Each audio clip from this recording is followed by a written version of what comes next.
आज की नाही सकाळ सकाळ घरी आमच्या बैठक बसली होती. अहो लग्नाची नाही तर आता नवरात्र संपली, दसरा संपला, मग नॉनव्हेजमध्ये घरी काय आणायचं याच्यावरती चर्चा चालू होती बरं का.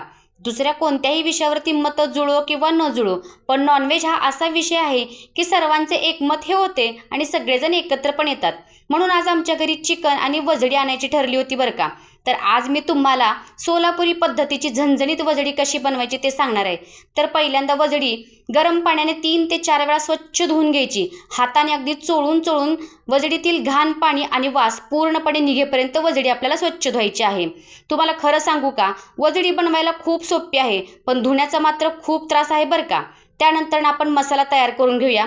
कढई गॅसवरती ठेवायचं, थोडंसं तेल टाकायचं, एक बारीक चिरलेला कांदा, थोडंसं खोबरं आणि लसूण आणि आलं टाकून ते थोडंसं परतून घ्यायचं. त्यानंतर त्याच्यामध्ये 2 चमचे तीळ, 1 चमचा खसखस आणि 3 ते 4 हिरवी वेलची घालून तेही व्यवस्थित परतून घ्यायचं आणि थोडीशी कोथिंबीर घालून त्याचं मस्तपैकी वाटण काढून घ्यायचं आहे. त्यानंतर आपल्याला वजडी फोडणीला टाकायची आहे. तर कुकर गॅसवरती ठेवायचा, थोडंसं तेल टाकायचं आणि 3 ते 4 बारीक चिरलेले कांदे चांगले सोनेरी रंग येईपर्यंत परतायचं. त्यानंतर त्याच्यात मीठ आणि हळद टाकायची आणि त्याच्यानंतर त्याच्यामध्ये वजडी टाकून घ्यायची. त्यानंतर ती वजडी 3 ते 4 मिनिट व्यवस्थित परतून घ्यायची.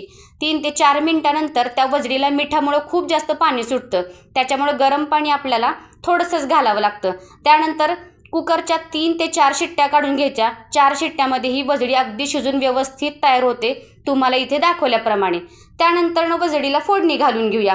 त्यासाठी कढई गॅसवरती ठेवायची, थोडंसं तेल घालायचं व वाटलेलं वाटण त्याच्यामध्ये तेल सुटेपर्यंत चांगलं परतायचं. त्यानंतर त्याच्यात लाल तिखट, तांबडं तिखट, चिकन मसाला, मटण मसाला आणि थोडासा गरम मसाला घालून व्यवस्थित परतून घ्यायचं. त्यानंतर आपल्याला त्याच्यामध्ये मिठाचा स्टॉक थोडासा घालायचा आणि मसाला चांगला रटरट शिजवून घ्यायचा. त्यानंतर शिजलेली वजडी पूर्णपणे त्याच्यात घालायची व 5 ते 6 मिनटं त्याला रटरट होईपर्यंत शिजवून घ्यायचं. त्यानंतर त्याच्यात चवीपुरतं मीठ आणि थोडीशी कोथिंबीर घालायची आणि मस्तपैकी आपली ही वजडी बनवून तयार झाली आहे की काय. मग नॉनव्हेज लवर, सुटलं की नाही तुमच्याही तोंडाला पाणी. तर असा होता आमचा आजचा नॉनव्हेजचा बेत. तुम्ही काय बनवले तेही मला सांगा कमेंटमध्ये आणि रेसिपी आवडल्यास सबस्क्राईब करायला अजिबात विसरू नका.